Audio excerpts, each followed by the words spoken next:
As we have seen, the Renaissance period was a time of cultural rebirth for the European continent. As such, music became an important source of entertainment, devotional energy, and emotional expression for the first time. The focus on humanism, which guides much of the social change of this period, is also evident in the musical styles of the time. Composers are far more willing to explore their own tastes, experiences, and emotions through the medium of music.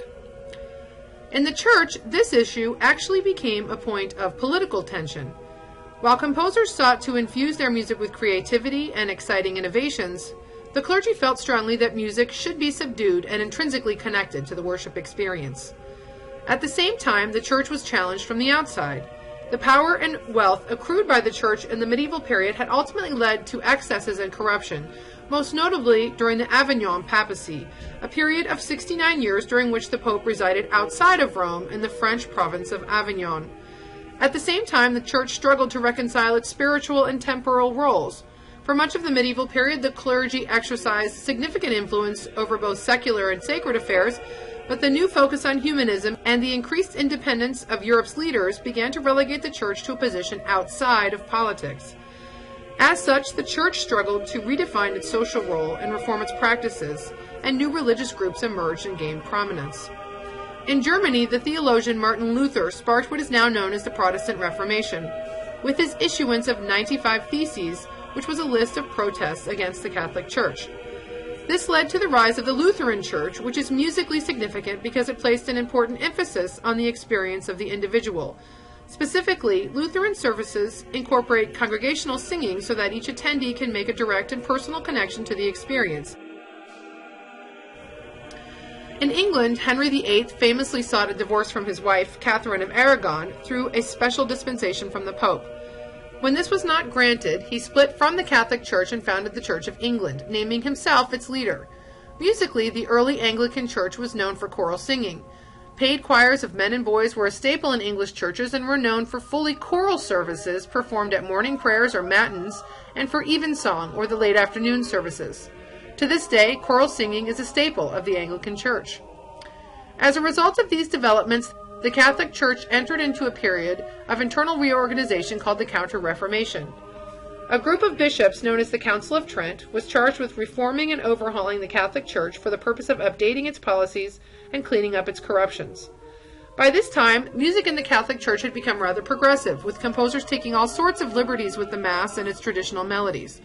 For example, it was not uncommon for secular songs, sometimes even those with sensual subject matter, to be used in the Mass if those melodies were popular enough.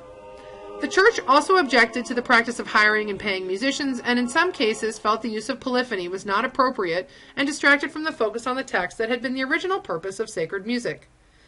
The Council of Trent met for a period of 15 years, from 1545 to 1563. Music became the focus of discussions in 1562, and rules were set forth for its responsible use within the Mass. There is a popular legend that the Italian composer Palestrina saved polyphony by demonstrating for the council a piece of music that was perfectly balanced and reverent.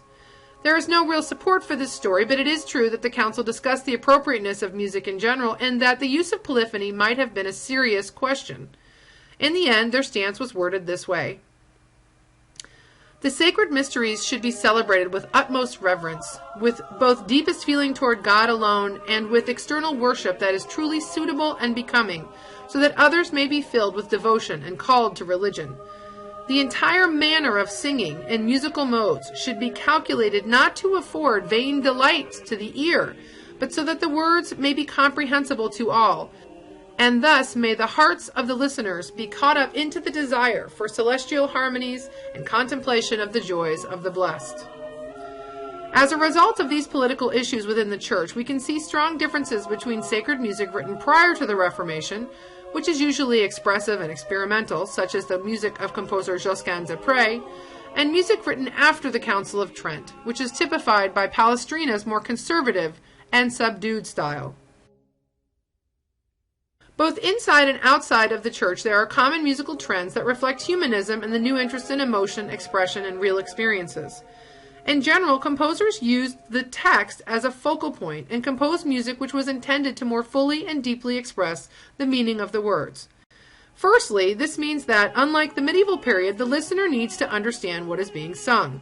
As such, rhythm, or the patterns of durations of pitches, generally imitates speech-like pacing, with logical pauses and word groupings that mirror spoken sentence structure.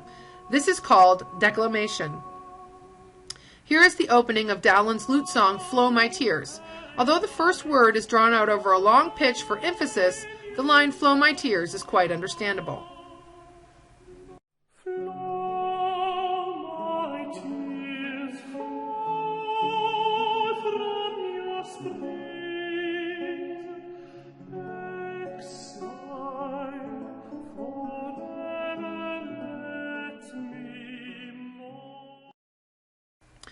To add another layer of meaning to the connection between music and text, secular composers delighted in creating subtle, and sometimes not so subtle, links between music and the text with the technique of word painting. This refers to the manipulation of musical elements so that they are directly representative of the meaning of a specific word. Here is an example from Wilkes' madrigal, As Vesta Was Descending. The text, which is sung in English, is, As Vesta, which is a woman's name, was from Latmos Hill descending. On the word hill, the melody rises up in pitch, while on the word descending, the melodic shape is moving in a rapid downward direction.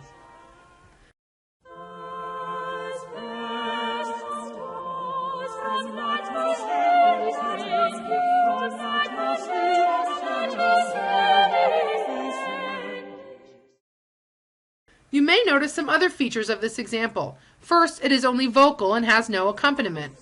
This was common in Renaissance music. Although instruments were used, especially for dancing, it was not common for specific instruments to be notated, and choral music was written to be sung a cappella, or with voices only.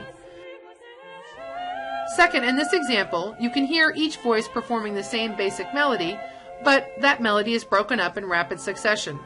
One voice will sing a phrase, then another will imitate it, and another, and so forth, until a new phrase is introduced. This is called imitative polyphony. The idea was that the listener could hear the text several times in a row so that again the words would be brought into greater focus. This texture is extremely common in Renaissance music, and it is interesting because it is different than the textures used in the medieval period. While both Renaissance and medieval composers used polyphony, medieval composers favored a style that was more complex and dense and which caused the words to be unintelligible. In the Renaissance period, the point is for you to understand and hear the words. Listen to this example again so that you can hear this feature. The phrase, from Latmos Hill, is repeated 3 times.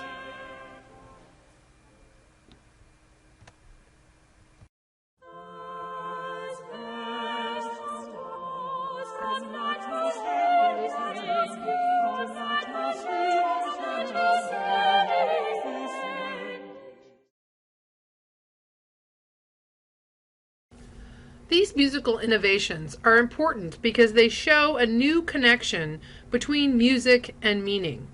Although in the Renaissance period this connection is primarily facilitated through the text, it is an important development as related to the medieval period. Medieval composers didn't really view music itself as having any particular meaning, so the idea that Renaissance composers are exploring this concept is pretty significant.